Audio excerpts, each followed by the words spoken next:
Westerville, Ohio, a vibrant suburb located northeast of Columbus, is blooming with parks, schools, private-owned businesses, and more.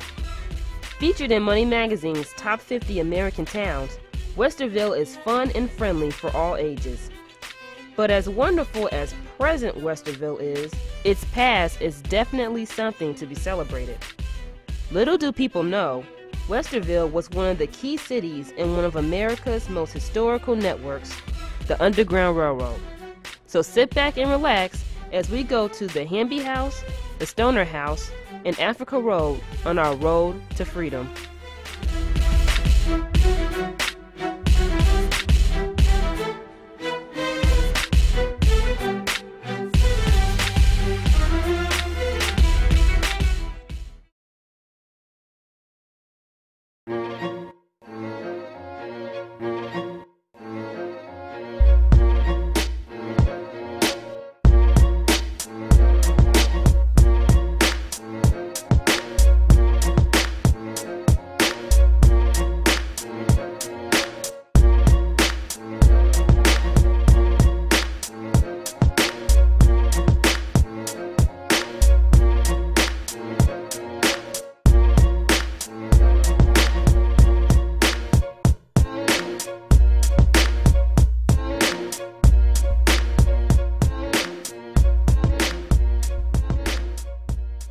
The Handys believed in the Underground Railroad because William Hanby's grandfather came to this country as an indentured servant.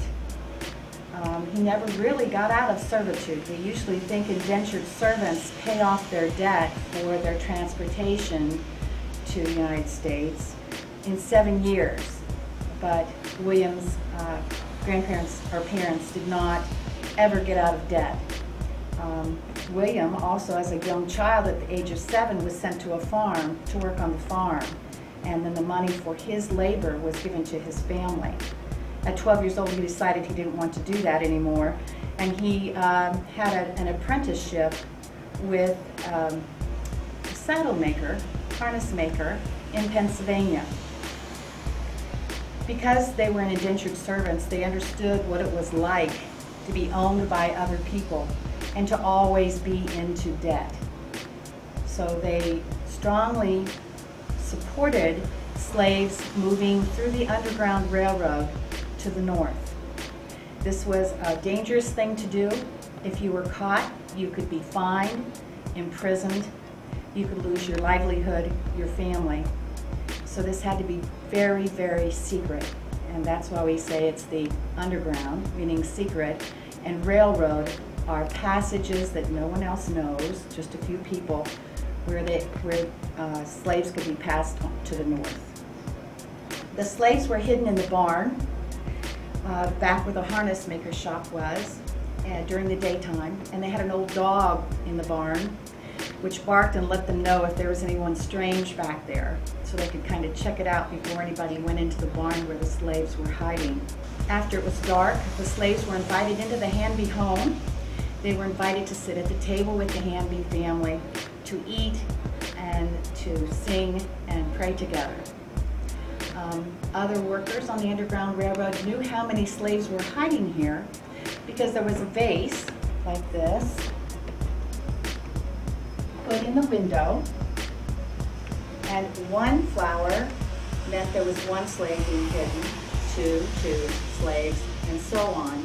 They rarely took more than 3.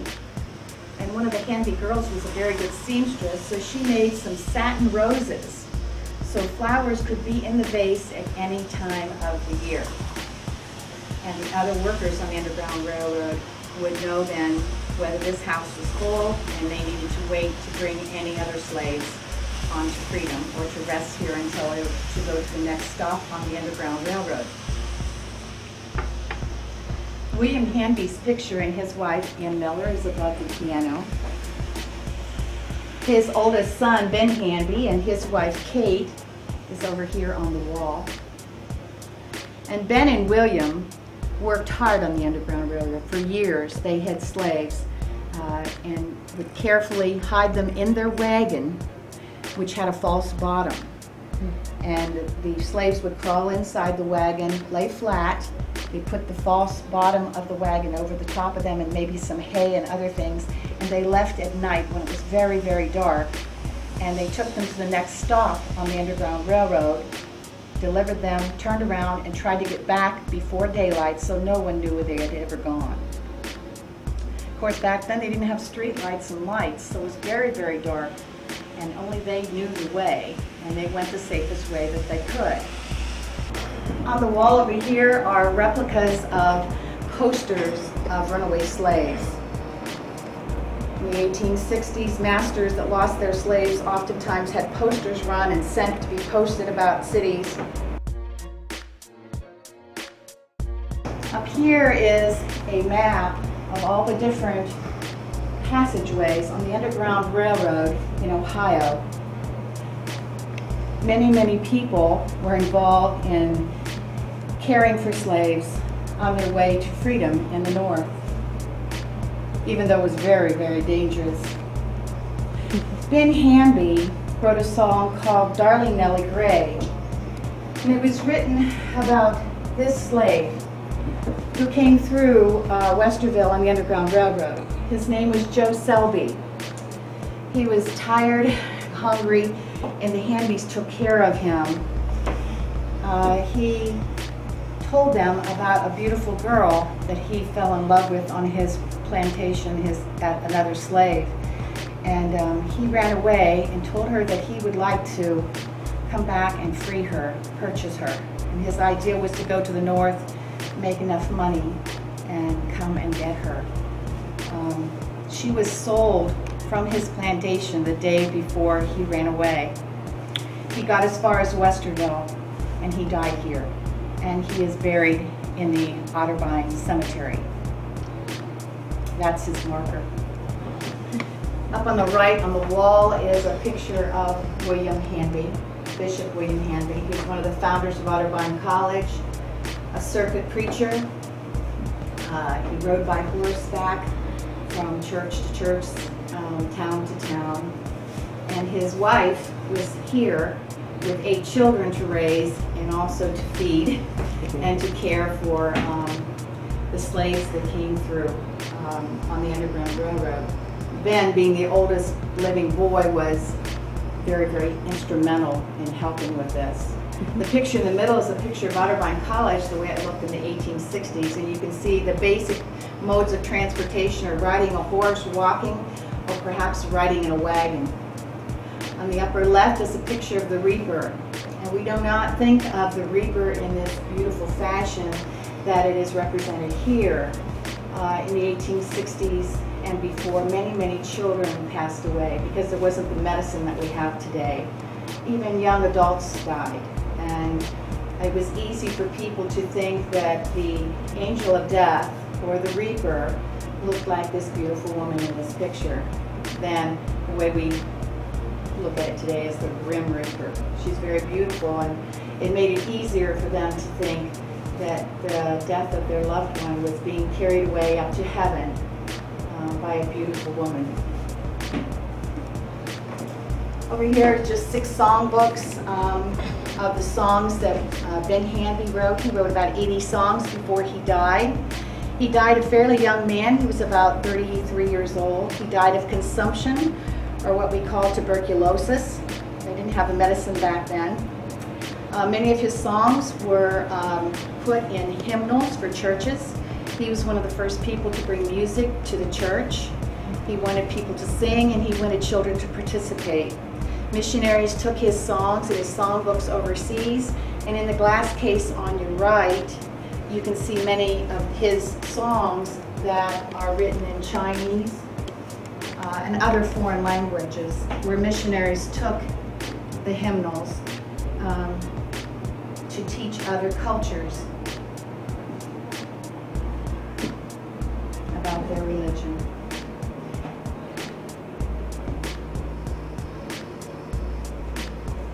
Here's some of the sheet music for Darling Nellie Gray, the original sheet music. Ben Hanby is also well known for the song Up on the Housetop, which is a contemporary song that we sing even now. out Christmas time. Those children know that song. It is amazing how many of his songs in the hymnals were printed in other languages as missionaries spread the word of God.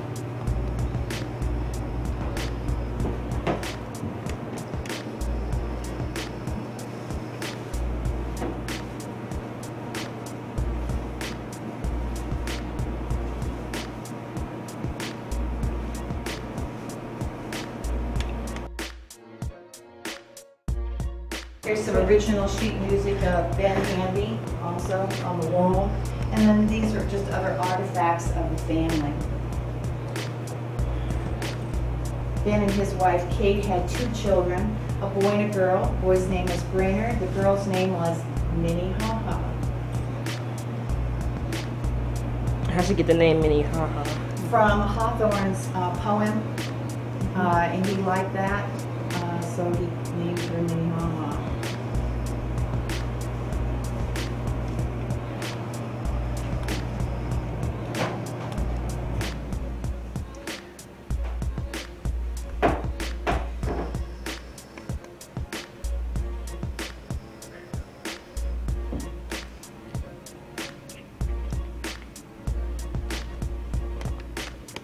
William Hanby was a harness maker by trade, and this is an example of what a saddle might have looked like that he carried as he moved from church to church. He would have carried a clean shirt and a Bible, perhaps in these saddlebags, and driven from place to place. Times were really tough, especially through the winter, and here are some letters that Ben Hanby wrote to his wife. And they talk about the difficult times and making sure they had enough food for everybody, that all the chores were done, and that they missed each other.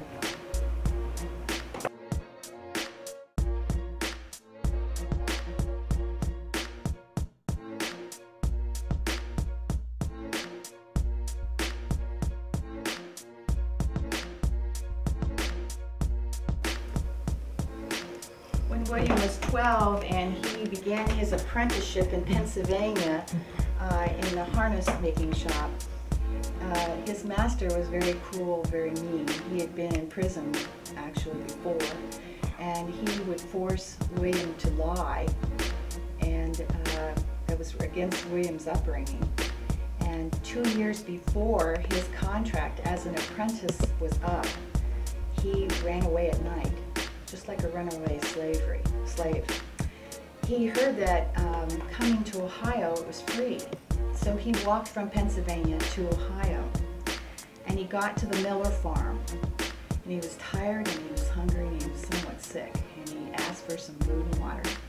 And they took him in and nursed him back to health, and he used his harness making skills to help out Mr. Miller on the farm, and he worked for them. And as he gained his strength, he began to feel guilty about the 2 years of the contract he'd run out on. So he continued to work, make money, and he saved the money, and he walked back to Pennsylvania to pay off the 2 years that he did not finish as an apprentice to his master. His master took the money and then had him thrown in jail for breaking the contract. So he had to come up with an additional $35, which was a lot of money then, to get out of jail and walk back home to Ohio, a free man. When he came back to the Miller farm, he had fallen in love with their daughter, Anne, and he and Anne were married. William Hanby's experience as an apprentice was the same somewhat of an experience that a slave would have had back in the 1860s. And that's why he was so against slavery and so involved in the Underground Railroad and helping others to safety. And he in turn, telling these stories to his oldest son, Ben Hanby, they together provided a very secure place for people on the Underground Railroad to hide in the barn. And they would feed them and care for them and then drive them in their wagon during the night to the next stop on the Underground Railroad.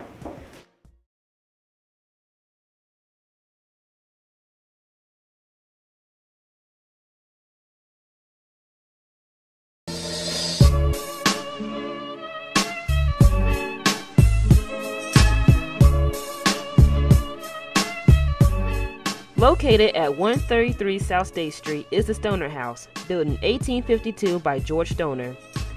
With dreams of owning the fastest transportation between Westerville and Columbus, George Stoner used this house as an inn and a stagecoach line. As Westerville grew, the business for Stoner's stagecoach line blossomed and became a big hit with students attending the new Otterbein University, known today as Otterbein College. It was through this stagecoach line that George Stoner harbored runaway slaves in the luggage compartment of a stagecoach on his return trips from Columbus.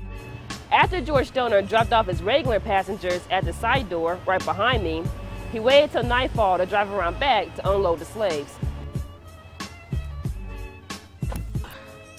Okay, right here is the door where George Stoner unloaded the slaves. Now back during that time, this entire back area was covered in a very thick bush, which kept this door hidden from everyone else. Now stories say that this door actually leads to a secret room inside the basement where George Stoner kept the slaves until he transported them to the next station on the Underground Railroad, right here in Westerville.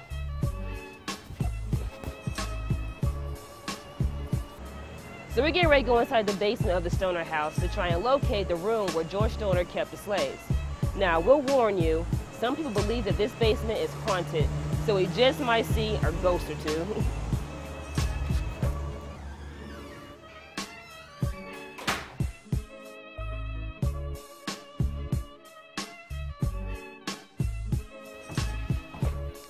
Now we are in the basement of the Stoner house.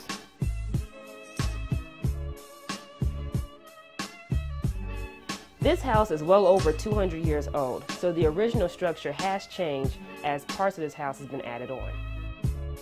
When this basement was originally built, the secret room had no connecting door to the main basement, so the only entrance and exit was the outside door. This made it near impossible for slave catchers to locate the slaves that George Stoner hid.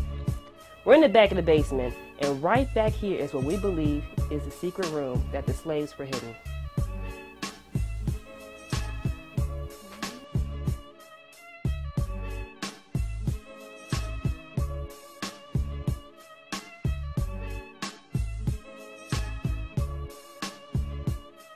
Some stories even say that when slave catchers came searching Stoner's house, they would actually sleep in the bedroom right above the slaves' hideout.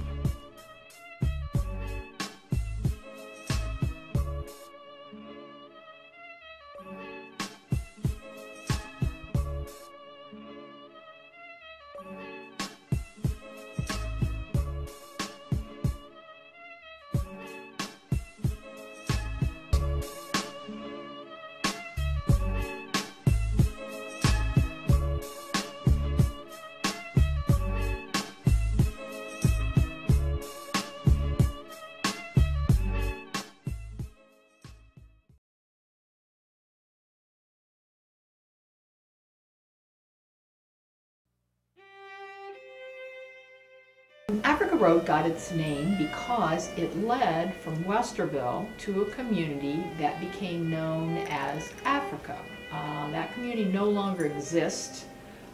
That community, if it were around today, would be where the Allen Creek Reservoir is.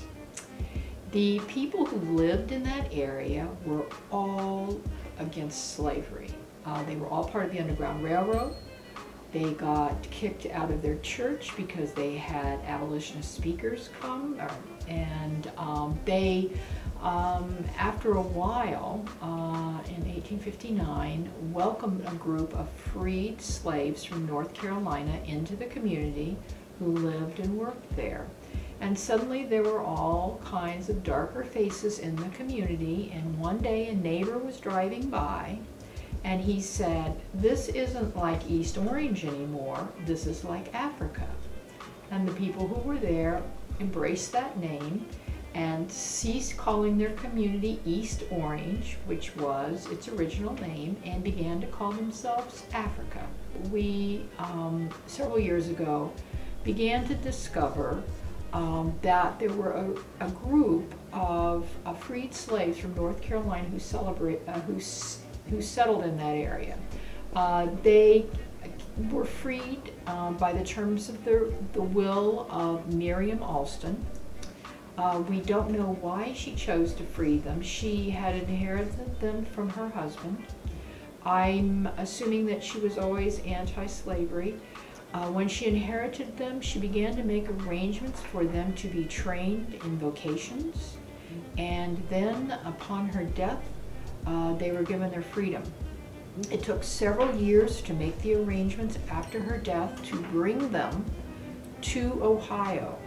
But they were brought from North Carolina to Ohio, and not just to Ohio, they were brought to that community of East Orange and settled there.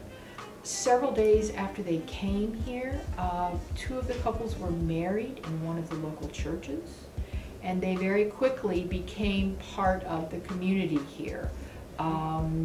So the Alston freed slaves, the Alston name is really to honor Miriam Alston, who freed them, and also to honor those slaves who came here and settled in the area. One of them gave the land that was used for an AME church on Plum Street here in Westerville. That building no longer stands. One of them gave the land for the AME church in Worthington. These people became very valuable members of the Central Ohio community. And so I think if there's anything that's grown out of the story of Africa of the community as it's evolved, it's been to discover the Alston freed slave stories and some of their descendants. And we know who some of those descendants are now, which really makes it very special. Can you name like some of people who were conductors on the Underground Railroad on Africa Road, and like maybe tell us a little bit about them? One of them would have been Samuel Patterson. Samuel Patterson's house still stands. It is on Africa Road. He probably was one of the most prominent people in that community of East Orange, who we are still very familiar with, who became part of the Underground Railroad, a conductor, and was there and also employed some of the Alston freed slaves. Coming back into Westerville, but also up into Delaware County, you will find the Sharp family. Garrett Sharp came here. He built his house in 1847. He had 7 sons, and they built their homes in the northern part of Westerville in southern Delaware County. Accounts at the time say that all 7 sons were part of the Underground Railroad. They all had runaway slaves. So it was a family effort. He is listed in anti-slavery society records as having participated in meetings for the Anti-Slavery Society. They were Methodists. They were also founders of the Methodist Church here in Westerville, and Methodists felt very strongly about the slavery question in Westerville. And so I think the roots of their feelings came about because of their faith. You know, the wonderful thing about the Sharps, to have a father who raises all of his sons, to feel so strongly about a cause, what a family bond the Sharps had to be part of this. And the Sharp family today is so proud of their heritage that they purchased the marker, which is out on one of the Sharp homes. They purchased it and dedicated it to their ancestors who were involved in this movement. So I think that's pretty amazing. They are still around, and they are still proud of what their family did. Coming further south into Westerville, you have George Stoner, who brought runaway slaves in his stagecoach to his stagecoach stop, which is 2 doors north of CBS on State Street in the Uptown area. And we also have the Hanby family. The Hanbys are probably the most noted family involved in the Underground Railroad, especially the father William, Bishop William Hanby. This one is, how or where did they harbor the slaves to keep the conductors from the... It really varied. We don't always know. In the case of the Hanby family, we do know that the slaves were hid in the barn behind the Hanby house. After dark, they would be brought in and they would be served dinner before they were assisted on their way further north. We also know that Thomas Alexander worked with the Hanbys. Thomas Alexander had a foundry which stood at Knox in College Avenue. Runaways were hid in the foundry, and then Thomas Alexander would move them in a hidden compartment in a wagon that he had, and he would move parts to windmills and farm tools in the wagon as well as runaway slaves. George Stoner hid the runaways in the cellar of his stagecoach stop. The Sharps we're not too sure about, but we think the slaves were hidden in the cellar of those homes, and they were all involved. We're not positive on that. That's where we think that the slaves were protected when they were running away. Okay. If slaves made it to Africa Road, where did they go next? Further north into Delaware County. I can't tell you definitely where they were going from there. There were Quakers in Delaware County who had runaways, and they would have just moved on up, slowly making their way from place to place on up to, mostly to Canada. We do know that the routes didn't generally go through Genoa Township in Westerville, because in Genoa Township there were a group of people who had settled from the south, and they didn't agree with helping runaway slaves.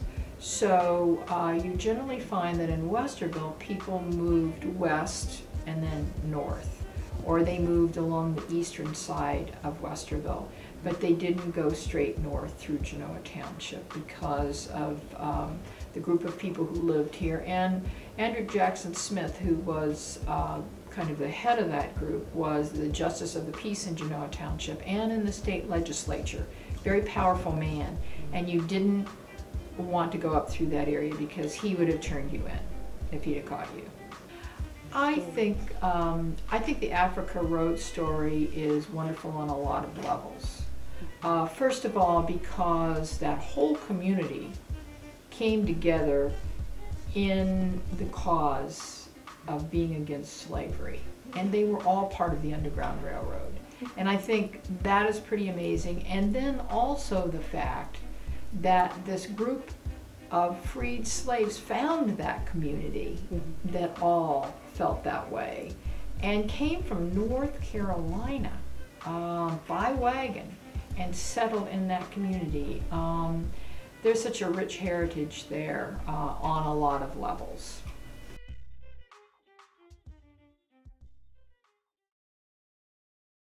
It seems our journey on the Underground Railroad has come to an end. I hope you enjoyed your trip through Westerville's past. Check out the history in your own town. And you just might find that where you live has its own road to freedom.